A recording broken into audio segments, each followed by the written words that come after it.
My son sold my home without asking. The place where I raised him, where his father's laughter still lingered in the walls, where every brick carried my sacrifice. And the day I found out, I didn't cry. I didn't beg. I smiled, because I already knew how I would take it back.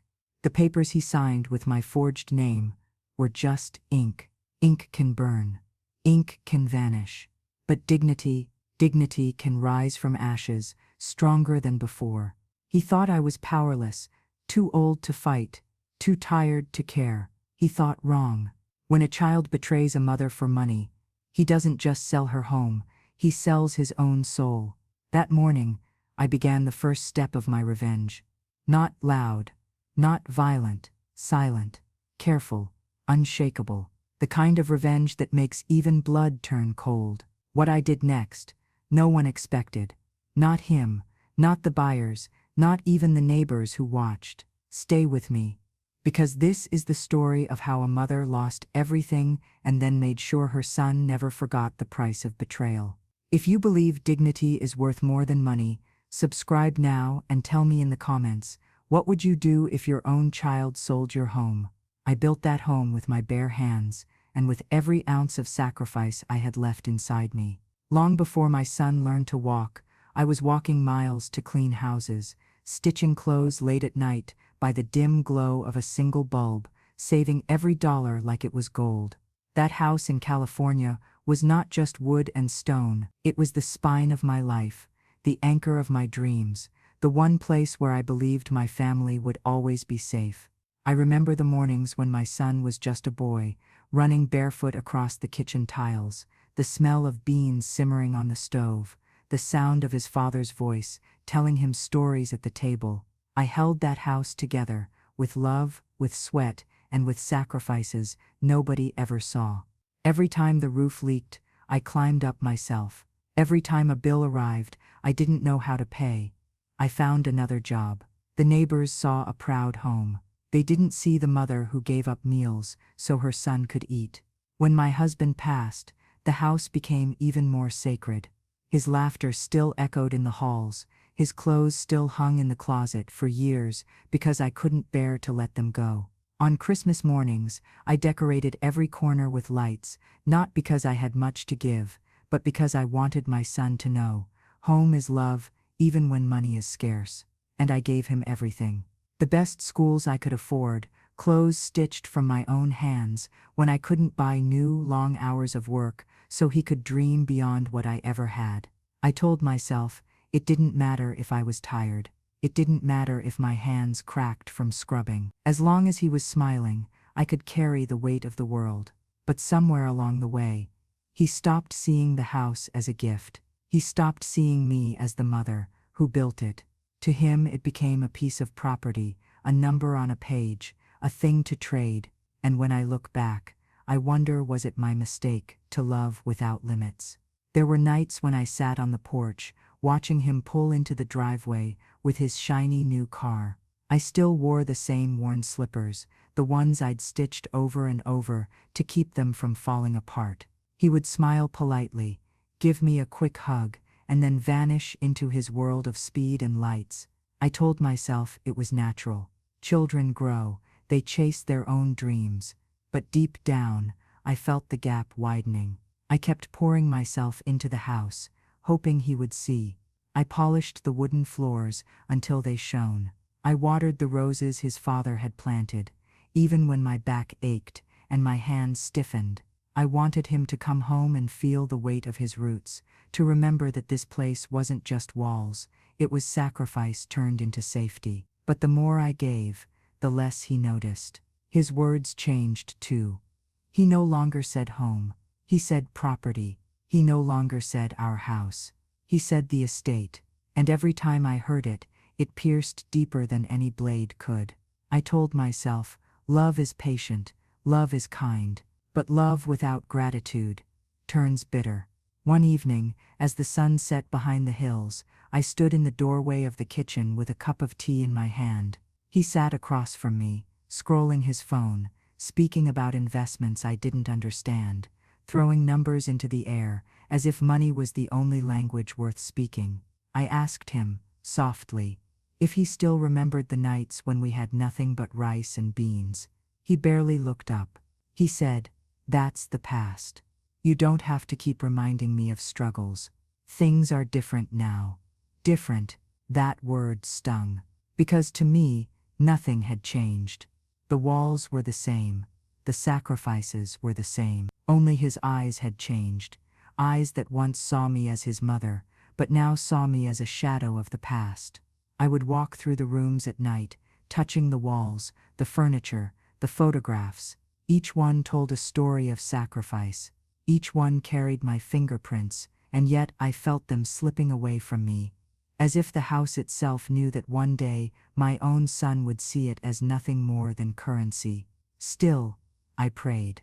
I prayed that the house would hold him, that it would remind him of love stronger than greed, that one day, when he looked around, he would finally see me. But prayers without action are like seeds without water. And as I held on to hope, I didn't know that my son was already planning the ultimate betrayal. A mother's sacrifices are invisible until they are forgotten. I never thought betrayal would arrive in an envelope, a thin white paper tucked into my mailbox, carrying words that struck harder than any blow. Notice of sale. My home, the home I bled for, the home I prayed in, had been sold. My name, scribbled at the bottom in ink I did not write, told me the truth. My own son had signed me away. At first I couldn't breathe. The morning air felt heavy. My chest tightened as I stood on the porch with the letter trembling in my hands. The roses I had watered just hours before seemed to blur before my eyes. For a long time, I didn't move. I just stood there, hearing the sound of children playing in the street, the laughter of neighbors drifting through the air, while my world silently collapsed. I asked him that night. My voice was steady, but inside I was breaking. I asked if he knew anything about it. He looked at me with eyes colder than winter, then shrugged. He said, "It's better this way. The house is old. The money can give us something new." Us, he said, us. But it wasn't us. It was him. The money had already been spent before I even knew it existed. I felt my legs weaken, but I would not fall in front of him. I gripped the chair. I looked him in the eyes and I asked, "Do you even remember what this house means? Do you remember your father's last words under this roof? Do you remember the nights I starved, so you could eat at this very table?" He didn't flinch. He didn't answer.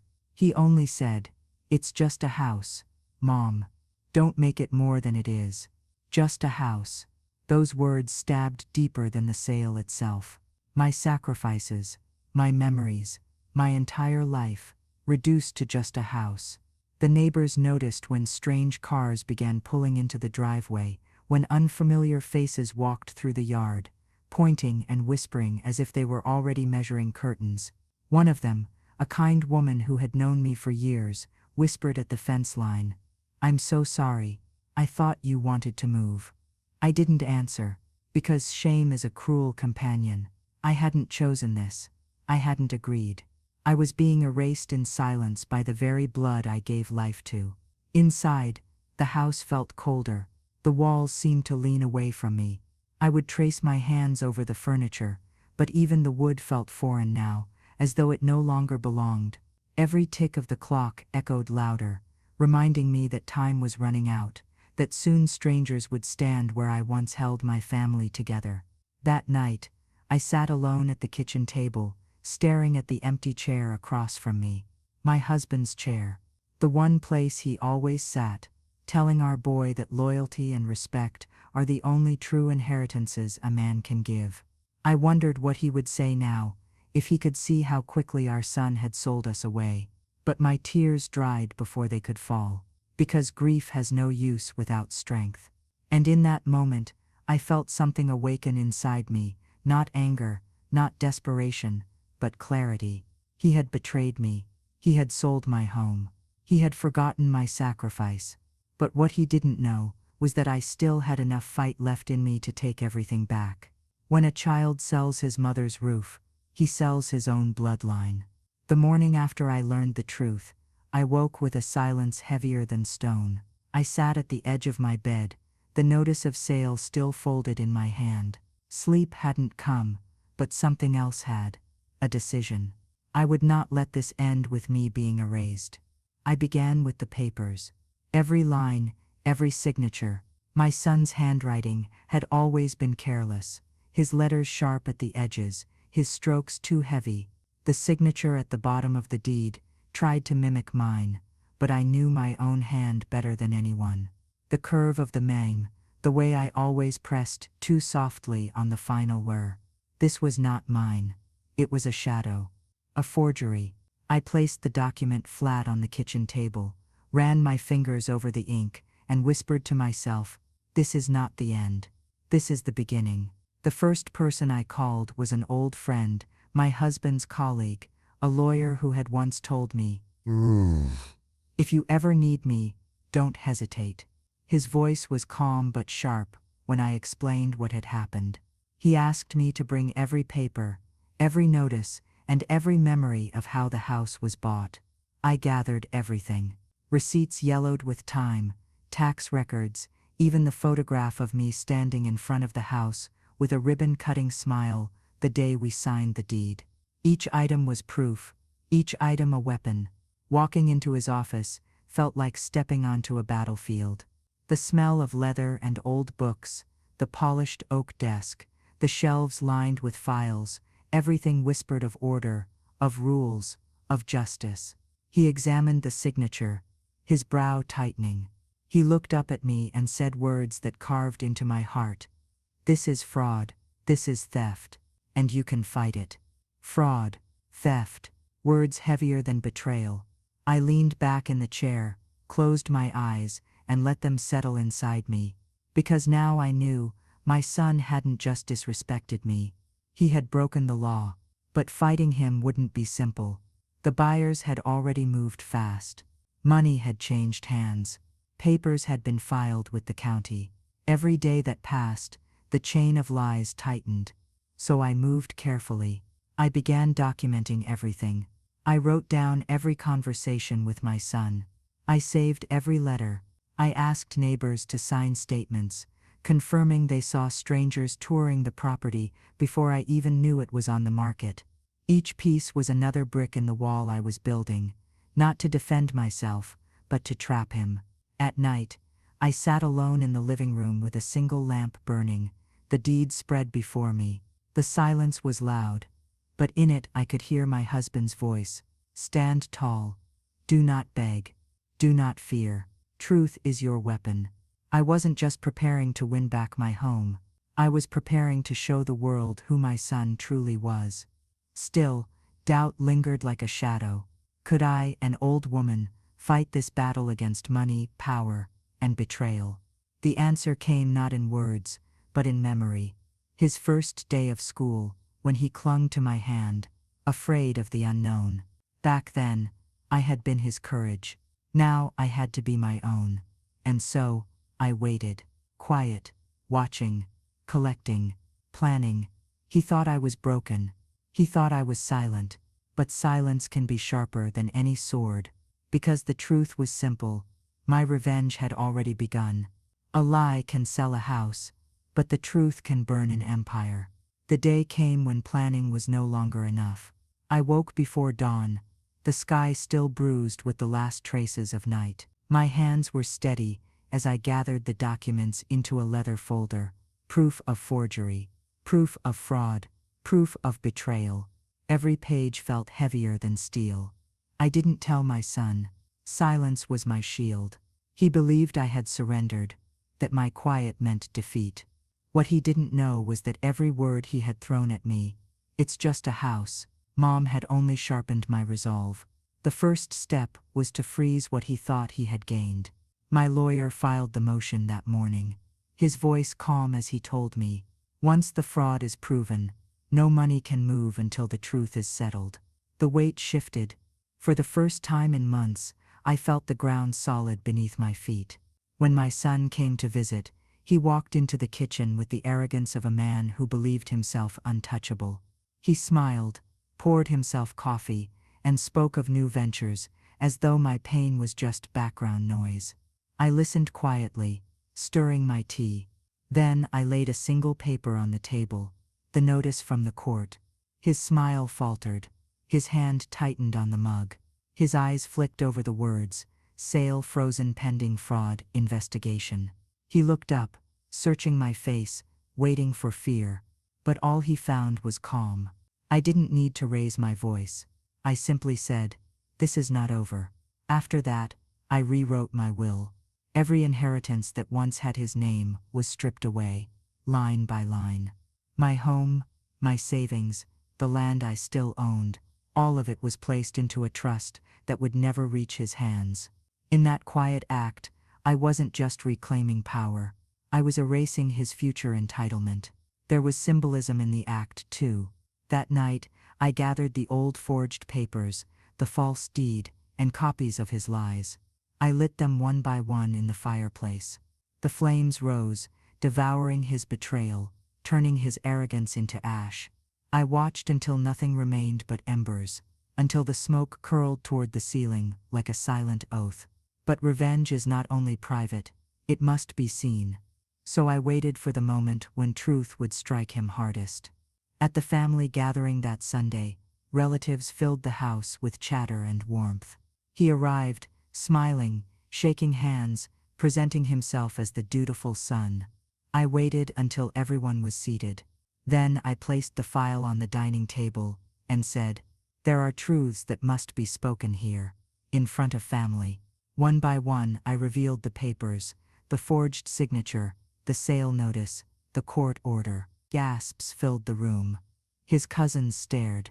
His aunts whispered. My words were steady, cutting through the silence. My son sold my home without my consent. He sold his mother's life, for money, and now the law will judge him.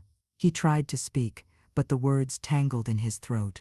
His face turned red, his hands trembling as he pushed back his chair. But there was no escape. Every eye in that room was fixed on him. Every whisper carried his shame. That was the moment my revenge became complete. Not in the courtroom, not in the frozen accounts, but in the eyes of those who now saw him for who he truly was. Still, I wasn't finished. Because revenge is not only about reclaiming what was taken, it's about making sure it can never be taken again. So I signed the final deed myself. With my own hand, I restored the house in my name, legally and permanently. The pen scratched across the page, sealing what my sacrifices had earned, long before my son ever thought of betrayal. I looked at the paper, then at him, and said words he would never forget. "You may have sold my home once, but you will never own my soul." What came next would burn deeper than any paper, deeper than any court order. Because the final confrontation was still waiting, one that would leave him exposed not just to family, but to the entire community. Revenge is not anger, it is the restoration of dignity. The day of the confrontation rose bright and cold, the kind of California morning where the air is sharp enough to cut. I chose it carefully. Nothing about this moment would be private. My son wanted to make me invisible, but I would make his betrayal unmistakable. I invited neighbors, relatives, even the realtor who had paraded strangers through my yard. The excuse was simple, a family announcement. In truth, it was an execution, not of his body, but of his pride. The living room filled quickly, chairs scraping the hardwood, voices blending into a nervous hum. Sunlight poured through the lace curtains, catching the dust in golden streams. I stood at the front, hands resting on a folder thick with truth. My son walked in last, confident, phone in hand, smirking like the center of gravity had always belonged to him. He leaned against the doorway, nodding at cousins, shaking hands with uncles, pretending to be the dutiful son. He didn't know the ground was already breaking beneath him. When the room settled, I spoke. My voice didn't rise, but every word carried weight. I said, "This house is not for sale. This house was never mine to give away. It was stolen by my own blood." Gasps rippled through the room. I opened the folder. One by one, I laid the papers out on the table. The original deed, bearing my true signature. The false deed, stamped with forgery. The court's freeze order, each page louder than any shout. My son pushed forward, his face flushed. She doesn't understand. She's old, confused. The paperwork was complicated. But I cut him off, confused. This signature is not mine. And the law agrees. I lifted the enlarged print of the forged page, the shaky penmanship glaring under the light. This is your hand, not mine. These lies are yours. The room fell into silence, then whispers. His cousin shook his head. His aunt muttered prayers under her breath. Neighbors recorded on their phones, lenses capturing the fall of a man who thought himself untouchable. And then the sheriff stepped forward, boots heavy against the floor. He handed me another paper, official, final. The crowd watched as I read it aloud. Fraud confirmed, sale nullified, property restored to rightful owner. The realtor's face turned pale. The buyers who had once toured my kitchen like scavengers stared at my son in shock. And he couldn't meet my eyes. His smirk was gone, replaced by sweat beading at his temples. I looked at him and said, steady as steel, you sold my home, but you will never sell my dignity. Gasps turned into murmurs, murmurs into silence, silence into the heavy weight of shame pressing down on him. He tried to speak again, but the words wouldn't come. His own voice betrayed him now. And in that silence, I knew I had won, because humiliation burns longer than anger, and this fire would follow him wherever he went. What none of them knew, what even he didn't yet understand, was that my revenge was not over. Reclaiming the house was only part of the story. The next step would decide whether peace could ever return to my soul. A son who betrays his mother loses, not just her house, but her name. The house was mine again. The papers had been signed, the court had spoken, the whispers of neighbors had shifted from pity to respect. Yet as I walked back through the front door that evening, the air felt heavy with memories. The walls still carried the echoes of betrayal, and I knew reclaiming the deed was not enough. I had to reclaim myself. I started small. I pulled open every curtain, letting light spill into rooms that had grown dim during months of fear.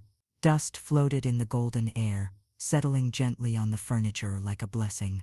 I ran my hand across the dining table, the same table where my husband once carved Sunday roasts, the same table where my son first learned to write his name. For the first time in a long time, it didn't feel like a battlefield. It felt like mine. The next day I walked into the garden. The roses my husband planted had withered under neglect, petals curled like fists. I knelt down, my knees pressing into the damp soil, and began trimming, watering, reviving. Each cut of the shears felt symbolic, removing what was dead so new life could bloom. By the time the sun fell, the garden no longer looked like a place abandoned. It looked like a place reborn. Inside, I sorted through the rooms. I folded away the clothes my husband left behind, whispering a prayer as I placed them gently into cedar chests. I took down photographs coated with dust and cleaned each frame until the glass sparkled. And with every act, I felt the weight lifting. Neighbors came by, hesitant at first. They brought casseroles, pies, and words of comfort. They said they admired my strength, that they wished they had stood up for me sooner. I accepted their kindness with a calm smile. Respect was returning, not just for me but for the sacrifices I had carried alone for decades. And my son, he didn't come back. His calls went unanswered. His shadow lingered in my heart, but it no longer controlled me. I had given him everything, and he chose betrayal. That was his burden to carry, not mine. I refused to live the rest of my days chained to his choices. One evening, I lit a single candle in the living room. The house was quiet, peaceful, steady. I sat in my husband's old chair and whispered aloud, "It is finished. The house is safe. Our dignity is safe." For the first time in years, I felt his presence not as sorrow but as strength. The lesson was clear. Love is not weakness, but love without respect becomes a wound. My sacrifice had been great, but dignity mattered more. I leaned back, the candlelight flickering across the walls, and spoke to myself the truth I wished I had known long ago. Real family never sells your worth for profit. The house stood still around me, No longer a battlefield, no longer a burden. It was peace. It was mine. This is my truth. A son can sell your house, but he cannot sell your dignity unless you hand it to him. I lost the walls I built, but I never lost the strength inside me. And when I chose to fight back, I learned something no betrayal can erase. Family is not blood alone. Family is respect. Family is sacrifice remembered, not sacrificed for greed. So if you've ever given everything and felt it was taken for granted, know this: you are not powerless.